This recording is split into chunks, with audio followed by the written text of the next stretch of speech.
Today on the 21st show, Sheryl Weikal is an Illinois lawyer.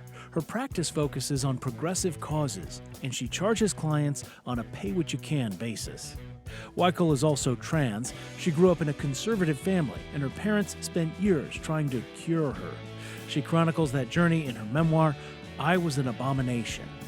I'm Brian Mackey. That's coming up today on the 21st show, which is a production of Illinois Public Media, airing on WILL in Urbana, WUIS in Springfield, WNIJ in Rockford, DeKalb, WVIK in the Quad Cities, and WSIU in Carbondale. But first, news.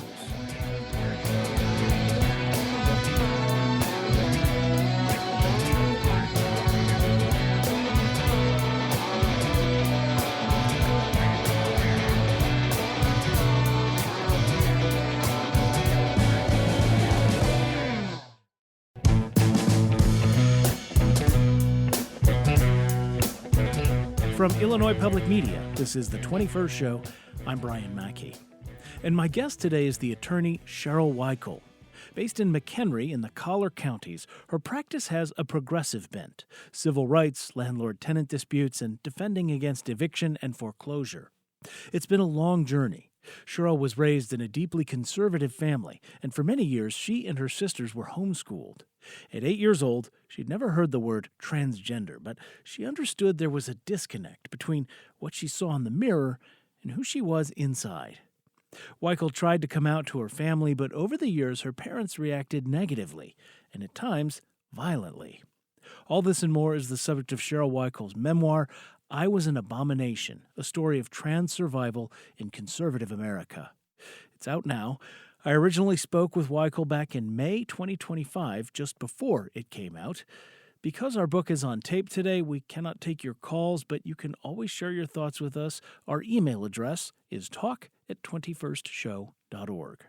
So let's start your book with where you start your book, which is rooted in family history. Tell me about your grandfather. So my grandfather is someone who I always looked to as almost this larger-than-life heroic figure, obviously the family patriarch, and he passed away when I was very young, which in a very real way sort of added to almost the mythos that I had around him. And when I was doing some of the background research for the book, I actually found that some of the family lore that was told about him wasn't entirely true. So, for example, we had always been told growing up that his name had been changed from what it was in Europe at Ellis Island, like many other Jewish immigrants. And in reality, he had changed it himself a number of years after he arrived in the United States, likely in a response to the anti-Semitism he was experiencing. And he had an entire life before what we were told about growing up, which sort of began when he met my grandmother. So it was a fascinating sort of digression away from what I expected to find when I was doing that kind of background research. But it also taught me a lot about how family narratives can change over time, which I thought dovetailed very nicely with the narrative of the family that my parents wanted to have, as opposed to the family that they ended up having as a result of me. Yeah. Talk more about his politics. So my grandfather was very progressive. He was a pharmacist. He had wanted to be a doctor, but at the time, being a Jew in medical school just wasn't something that was widely accepted, which sounds weird to say now, but we're talking about a time when even on his naturalization certificate, it listed his race as Hebrew. And so he became a pharmacist, and he was very well known for being just a very selfless and progressive person. He would treat anyone who came in, regardless of their ability to pay. He was very adamant that every single person deserved to be treated equally, regardless of who they were or their background. He did not judge people. If you came into his pharmacy needing something, he would make sure you got it. And that was something that of all of the things that we didn't know that I didn't know about him when I was doing the background research, that was one thing I was able to confirm. And that was it was nice to learn that the most important thing about him was in fact true. Um, and so I joke that I sort of inherited four things from my grandfather. Um I inherited his lefty politics, his very big feet, his Crohn's disease, and his love of pastrami. Some of those things better than others. Um, Talk about how your parents are different from him, at least politically.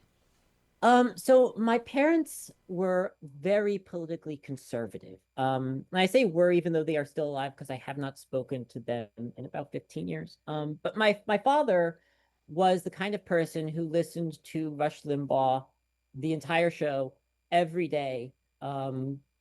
Either he would be listening on his way to work or on his days off, he'd be listening, and he'd make sure that the entire everyone in the house listens to his show.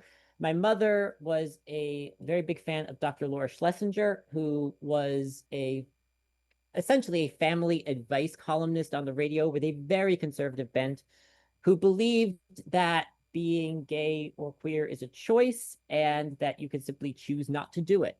Um, there's actually a very famous scene from the television show The West Wing, where the president's character Bartlett is responding to a character who's based entirely on Dr. Laura Schlesinger. Um, and my parents both listened to Sean Hannity, watched Fox News every night from the day it went on the air.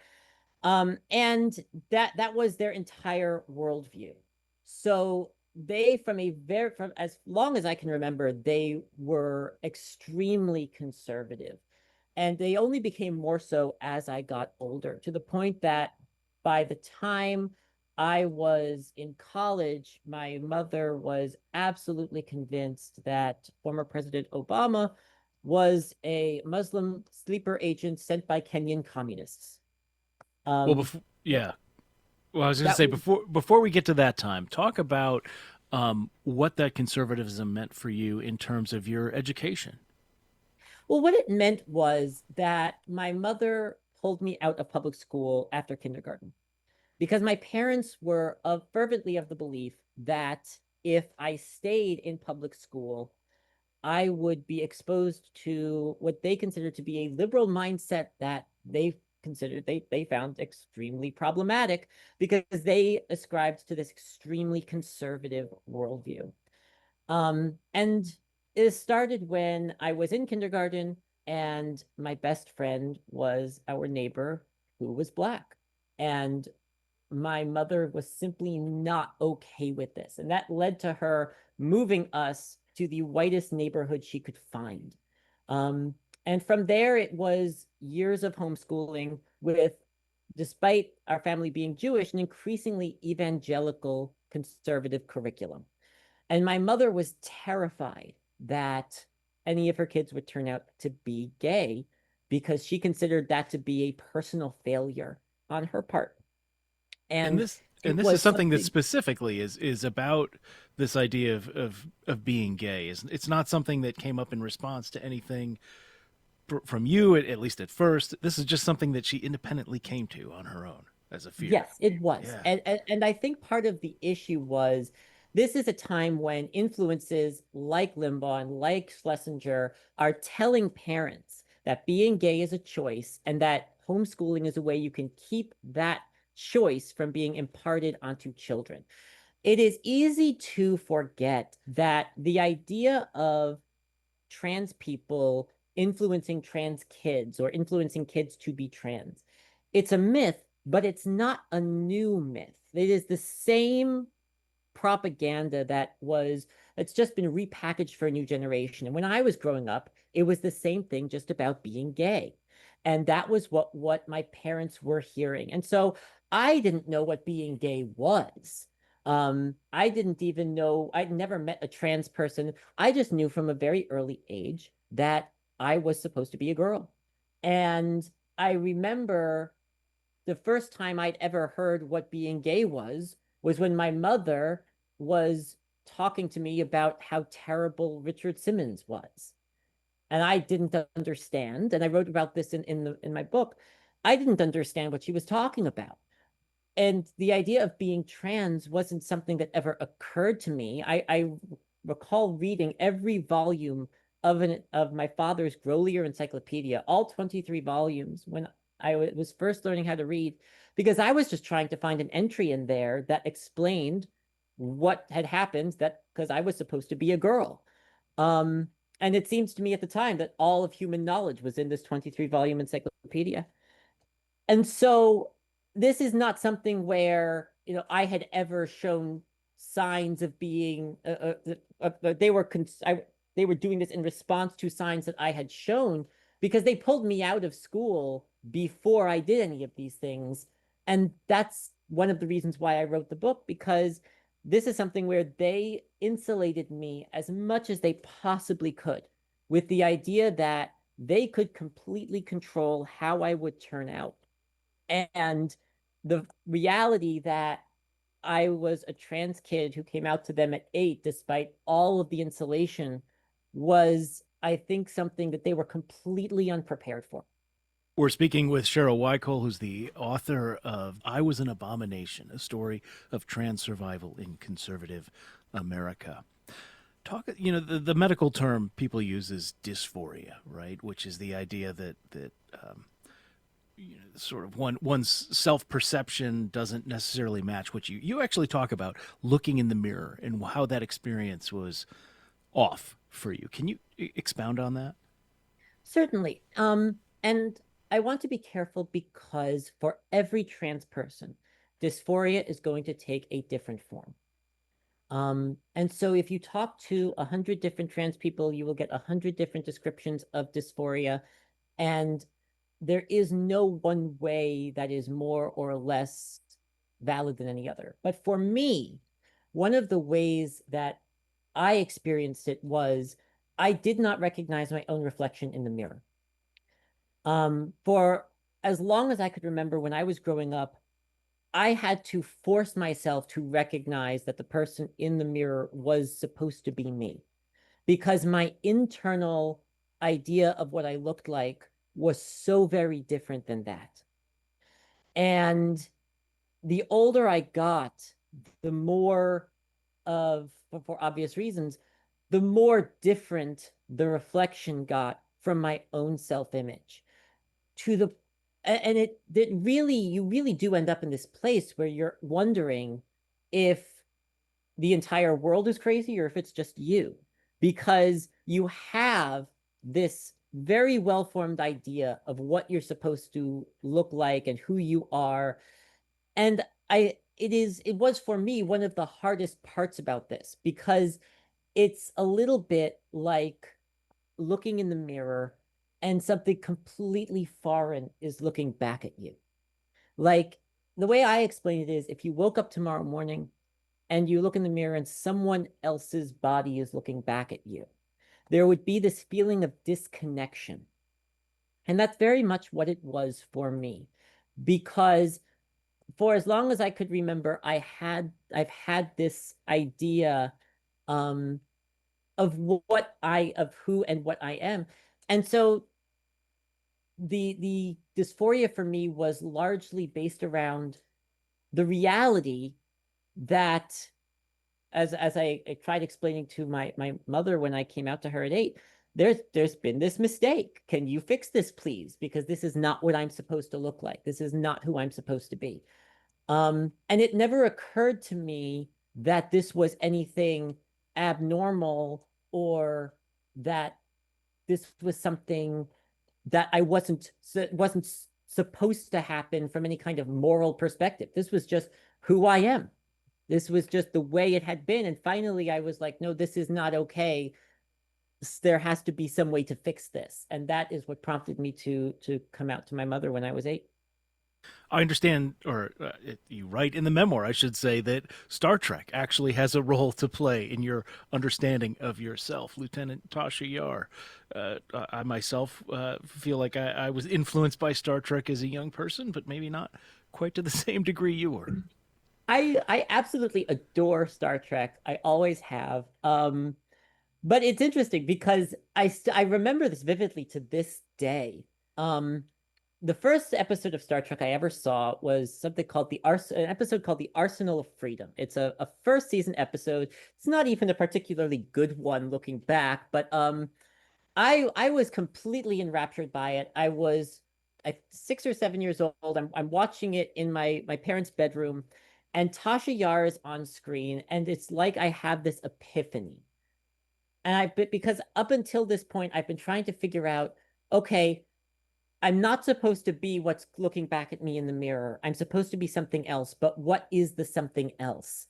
And then I see Tasha Yar, played by Denise Crosby, on the television, and it really was almost like a lightning strike where it was like, oh, that's what I'm supposed to look like.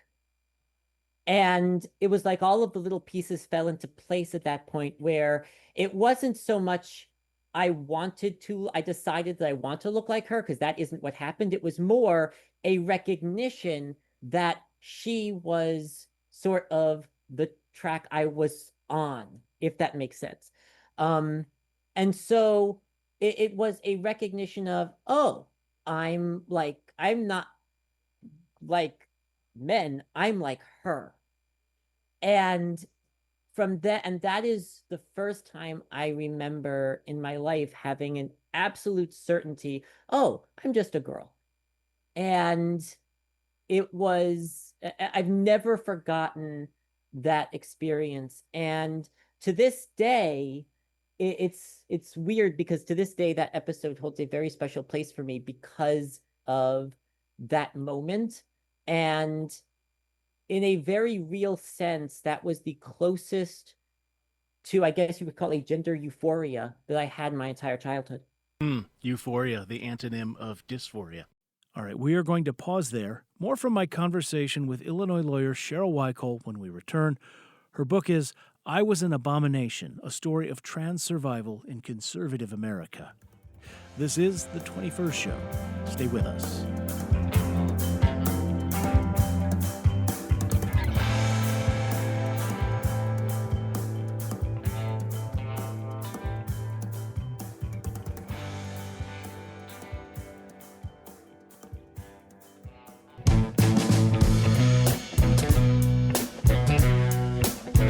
This is the 21st Show. I'm Brian Mackey. We're talking with Sheryl Weikal. She's an Illinois lawyer, and she's also written a book called I Was An Abomination, a story of trans survival in conservative America. I should note this conversation is going to get heavier from here. You'll hear Sheryl discuss her parents' attempts at conversion therapy after she came out as trans and the effects that had on her. Suicide is going to come up. Listener discretion is advised. That said, we originally spoke with Sheryl back in 2025. We're revisiting this after the recent U.S. Supreme Court ruling that went against state-level bans on conversion therapy. The justices said lower courts should use a more strict evaluation standard when determining whether the bans violate the free expression rights of therapists. Let's pick up where we were earlier. You are 8 years old. Despite your precociousness, you mentioned having read the entire encyclopedia, you don't know the word transgender, and most 8-year-olds wouldn't, but you know yourself well enough to understand something is up. How do you approach this with your family? I did something that I guess you could call quintessentially me. I made a doll of myself as a girl, and I presented it to my mother.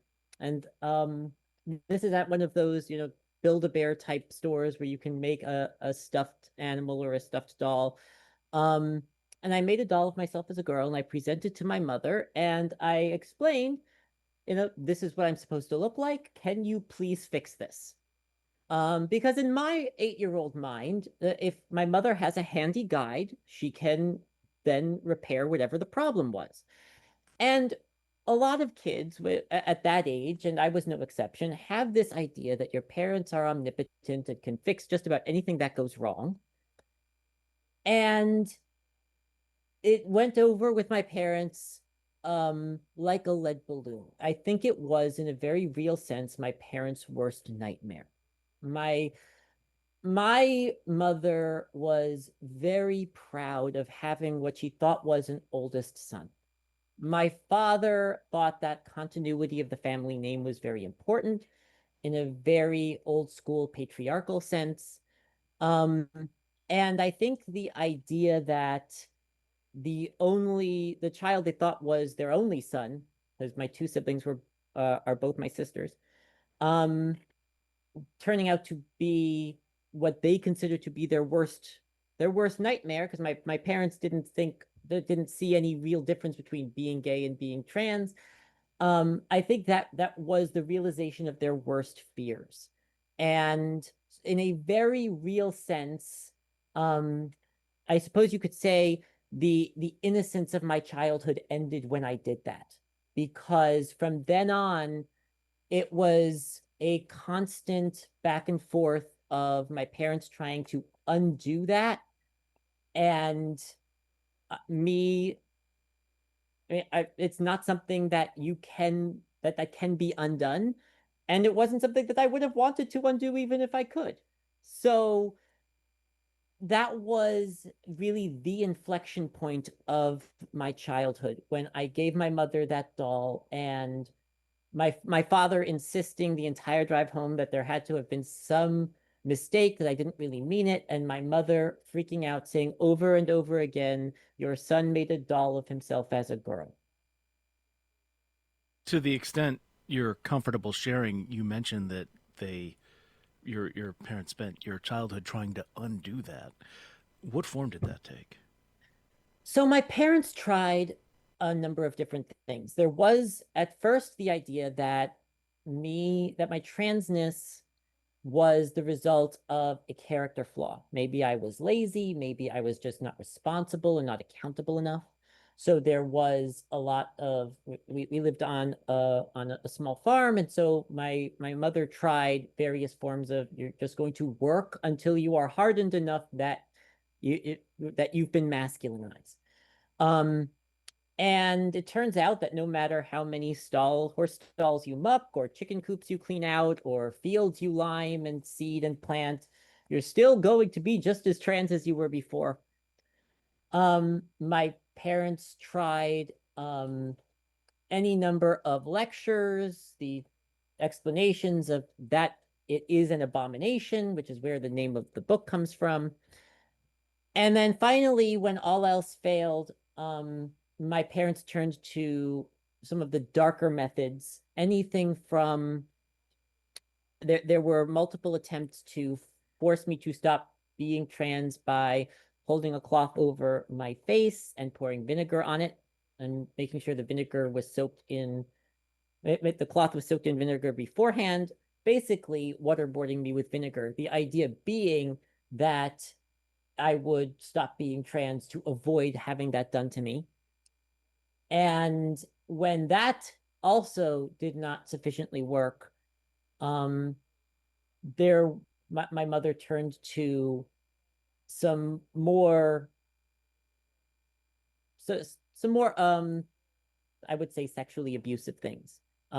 Thinking, because again, my mother did not understand the difference between being trans and being gay. So she assumed if she could force me to be attracted to the female form, that I would stop being trans.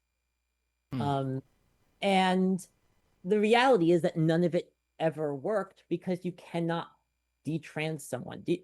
What we call today conversion therapy, it does not work to make someone less gay or trans, but it does work to break a person, to make a person, especially a child, pliable and broken. And it took me a long time to recover from the effects of that. The only thing it does not do is make you not queer anymore. Um, and looking back on it, it was all coming from a place where, for my parents, having a trans child was a worse outcome to them than having a dead child. And I think that explains a lot of what we are seeing now across the country with the moral panic surrounding trans kids. Parents like my parents are so scared of having a trans kid that they view it as a worst case scenario. And one of the reasons I wrote this book was I wanted people to know being a trans kid is a normal thing. It's not a bad outcome. And the only thing you get by torturing a trans kid is a tortured kid. You cannot turn a trans kid cis. And more importantly, you shouldn't want to, because the only thing you're doing is inflicting pain for no reason. I'm really sorry you went through all that. How did you hold up? How did you make it through? Um, honestly, it was not easy. And in many ways, you could say that, you know, child me really didn't. There became a point where I was actively suicidal because especially going through what we in the trans community often call natal puberty, the wrong puberty, the puberty that your body is forcing you through when it's not the one that your brain says you should be going through. It can be torture. And you add what my parents were doing on top of that. And it was one of the worst experiences of my entire life. Um, and there was a point where I went to my mother. I was 16 and I was actively suicidal because I was essentially in this place where my parents were telling me that they wished I had never been born.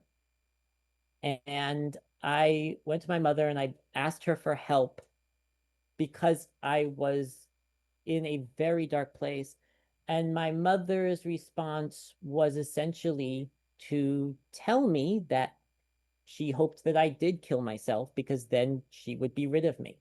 Um, and it was in a strange way, that was the impetus for me realizing that the only person who was going to save me from that place was myself.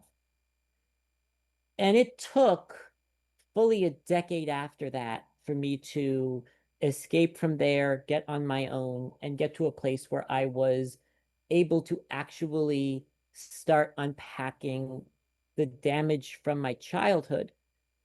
But I think it is important to emphasize that whereas it's it was a very difficult, whereas I'm okay now, thank God, and I'm married to the love of my life, and I have a life I would not trade for anything.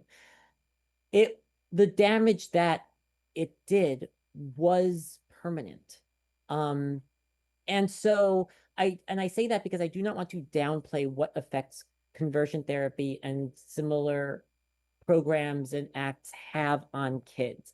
This is not something where it is easy to recover from that.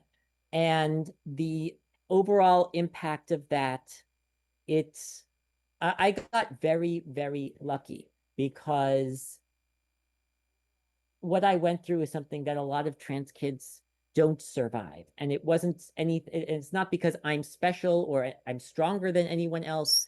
A lot of what happened, and it's a recurring theme in the book, is because I had certain people in my life at certain times and because I got really lucky.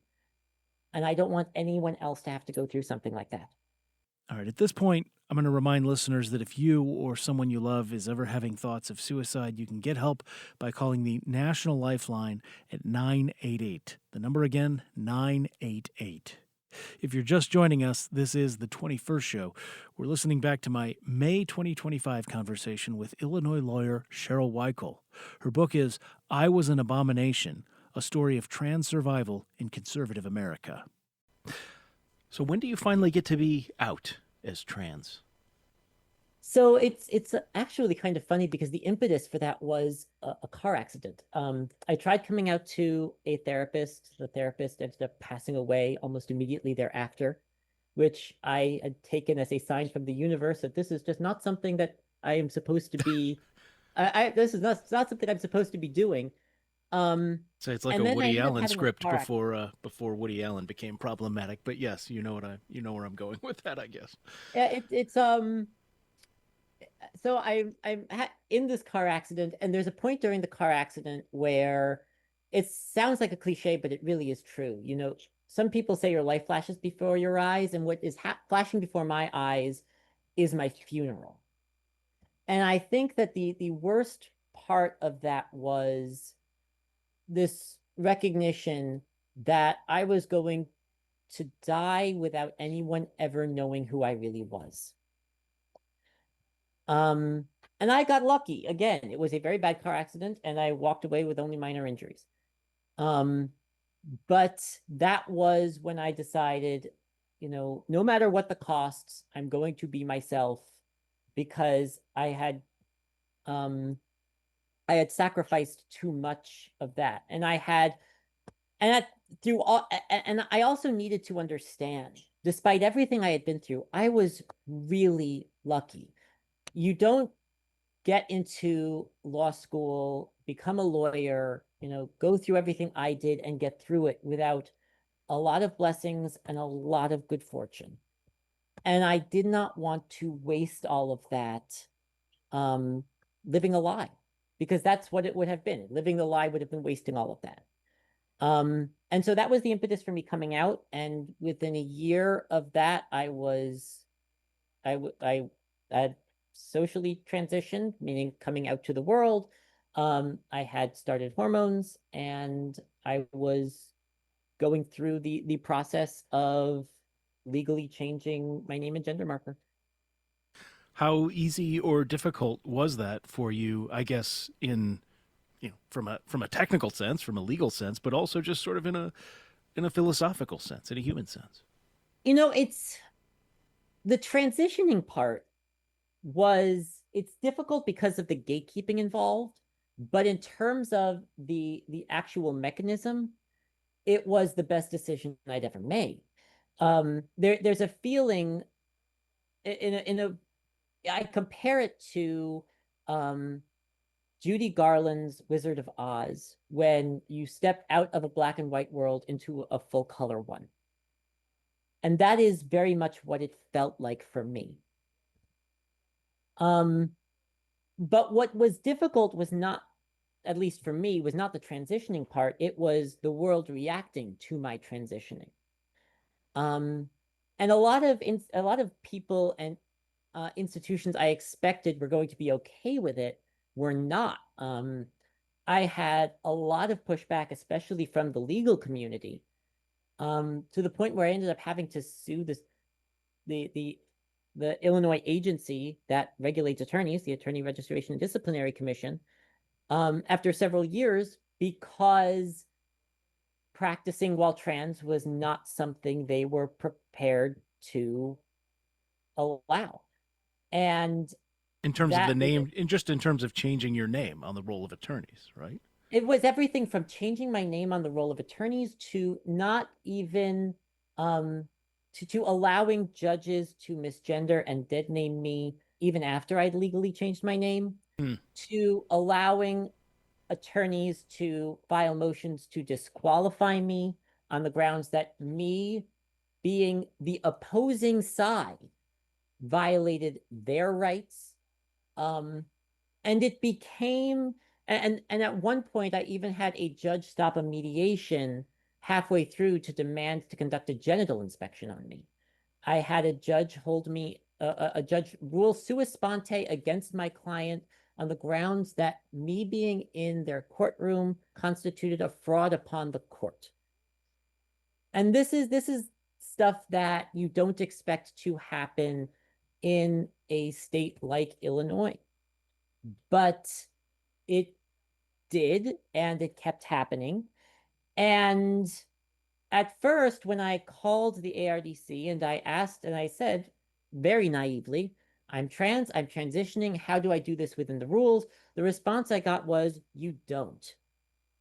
Huh. And I was told by one of the people at the ARDC was that if they allowed attorneys to transition, attorneys who were facing discipline would simply transition to avoid that discipline, which from a practical perspective doesn't make a whole lot of sense, because if your license is in jeopardy, the first call you're going to make is not going to be to an endocrinologist.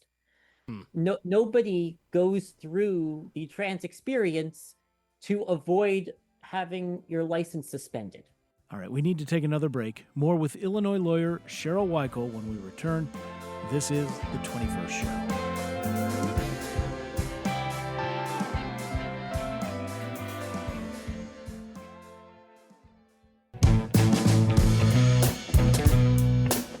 It's The 21st Show. I'm Brian Mackey. For the hour today, we've been listening back to my conversation with Sheryl Weikal. She's an Illinois lawyer and the author of the memoir Was An Abomination, a story of trans survival in conservative America. We originally spoke with Sheryl back in 2025. You'll hear her refer to last year in the conversation, which in that case was 2024. With that in mind, no calls today, but you can always let us know what you thought. Our email address is talk@21stshow.org. You were talking about the challenge in getting your name changed with the Illinois attorney registration, which is a panel, which is run by the Illinois Supreme Court. And I guess that does get at the bigger question of we do often hear, oh, Illinois is a blue state, Illinois is a haven. A lot of our leading Democratic politicians anyway say that. I wonder how that is in your own experience and those of people in your network and maybe even clients. That is a really great question. It is, in my experience, and this does surprise a lot of people, in my experience, respect for trans people is often not a blue versus red thing.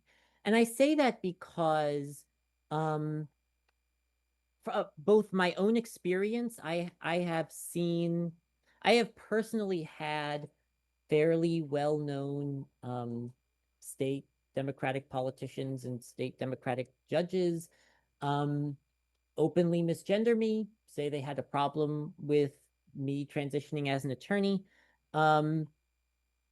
especially in the lead up to me having to file that lawsuit.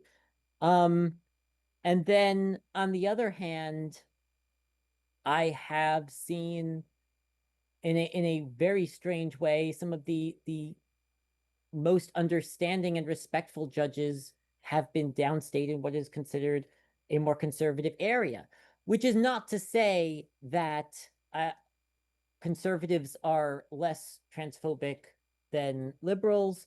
In my experience, it is simply that oftentimes conservatives tend to be publicly louder about their transphobia.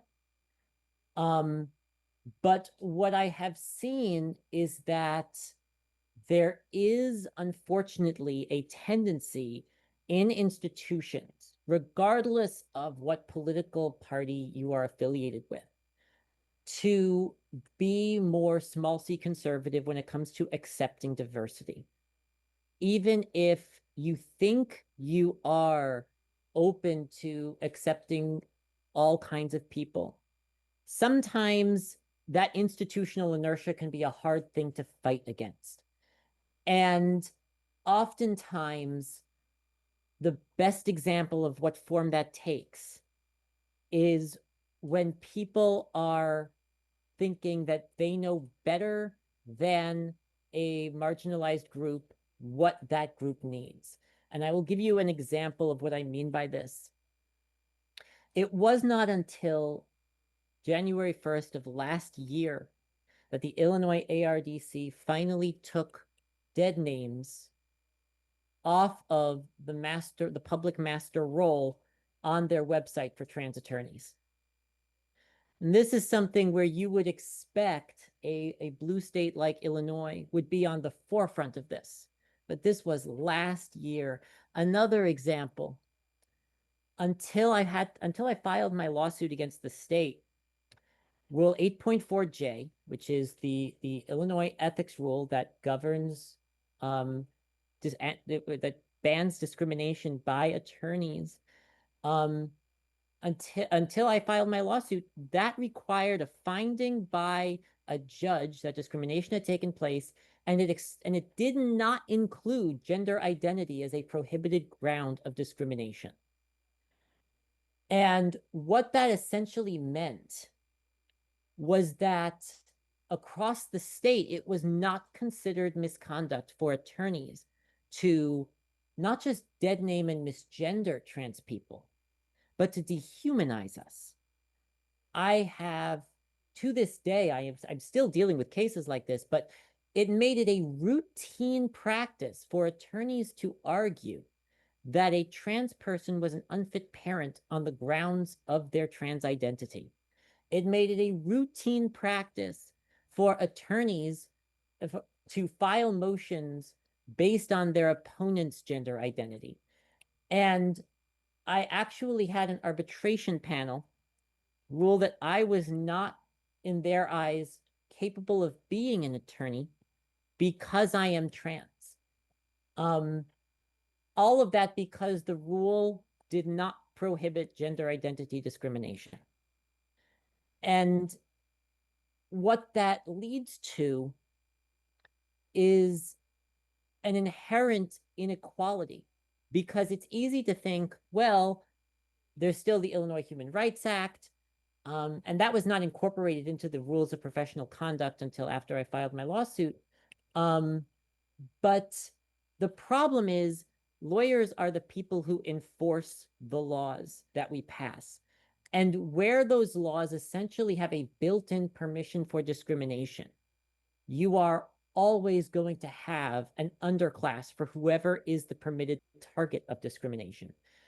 And that was really the problem that I faced most of all. It was a complete misunderstanding of what it meant to be trans and this idea that institutional progress would eventually take care of it, so it wasn't that big of a deal. For a number of years, I introduced a proposed rule change every year to ban anti-trans discrimination in Illinois courts, and every year it went nowhere until I ended up filing suit. And I didn't file suit because I was like, oh, I'm going to sue the licensing agency for attorneys in Illinois today. It's not any something that anybody does when they value their career very highly for obvious reasons. You do it because you have no other choice. And in this case, I didn't want the next generation of trans people who want to grow up to be lawyers to have to go through what I went through. Because at the end of the day, whether or not you are accepting of trans people is less about whether you are a Republican or a Democrat and more about whether you see all human beings as human beings. And that is something where I have found, regardless of party, some people still struggle with the idea of seeing trans people as their equals, unfortunately. I wish it were not that way, but that is one of the reasons why I wrote this book, because I'm hopeful that some people who want to be allies but don't know how, or have questions about whether a trans kid really does exist because there's so much competing information out there, I'm hopeful that this will hopefully sort of shed some light on this so that instead of acting based on feelings and intuitions about, oh, there's no way a kid can be trans without being influenced. Let's deal with facts. The fact is, I was one. And so I know what that experience is like. And I don't want anybody else to have to go through that. One of the things we sometimes hear today is this idea that my identity, my gender, is not up for political debate. But people on the Republican side of the aisle in America have very much made it a part of politics. And healthcare, in particular, is being challenged. You do hear from people on the right that gender dysphoria, it's a mental health problem. We should, I want to ask you what it meant to actually do gender affirming care as the response to this, as opposed to some of the other things that your family tried, and why that you think that that is the appropriate sort of medical response to this. I think the reason why so many of us respond by saying that our identity is not up for debate is because of the experience that I went through. If my parents tried everything under the sun to make me not trans anymore.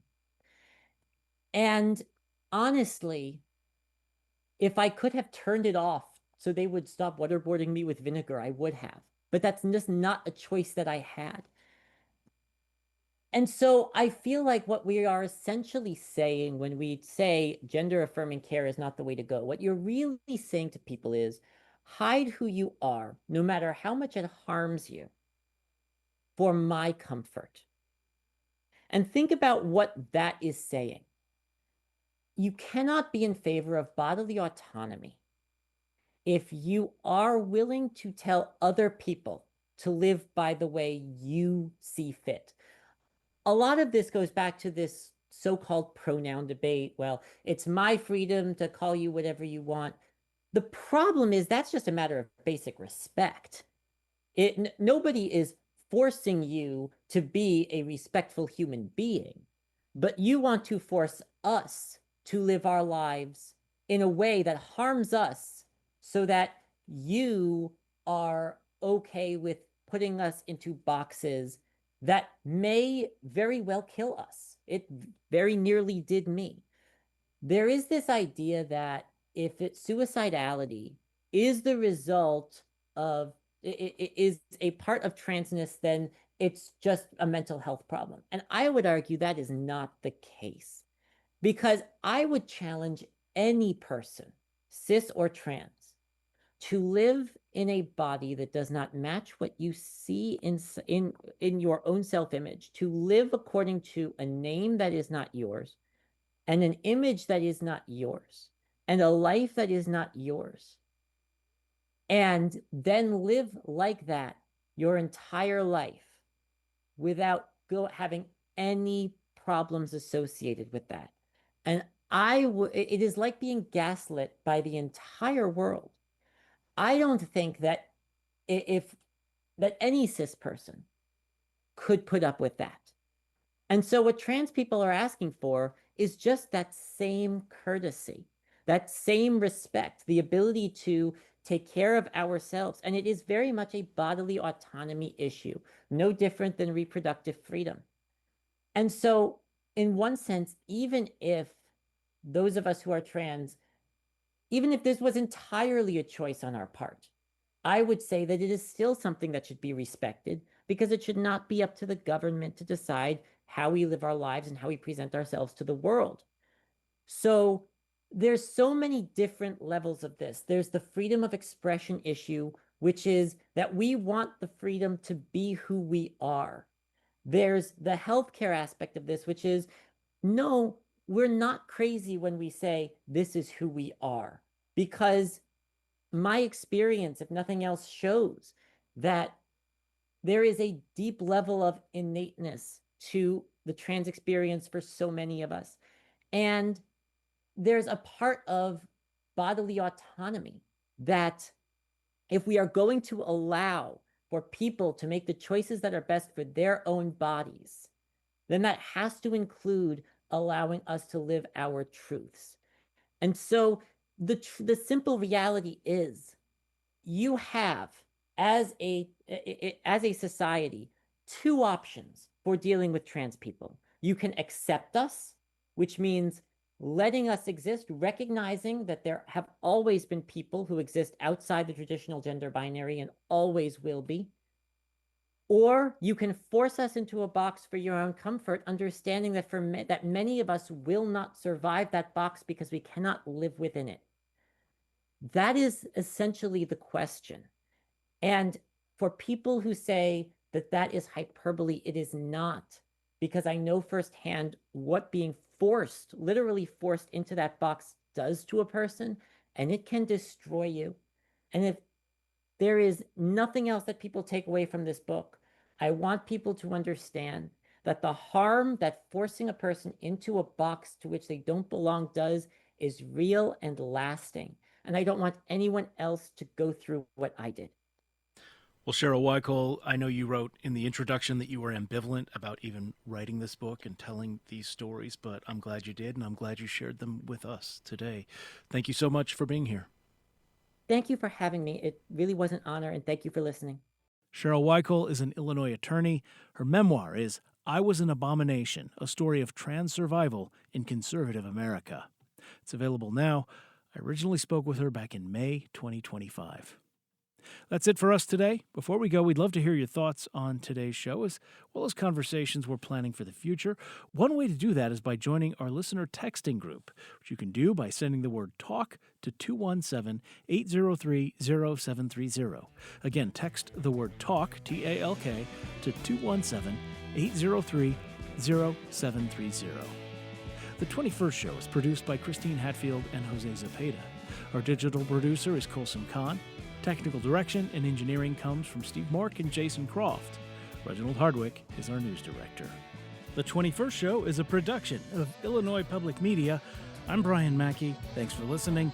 We'll talk with you again on Monday.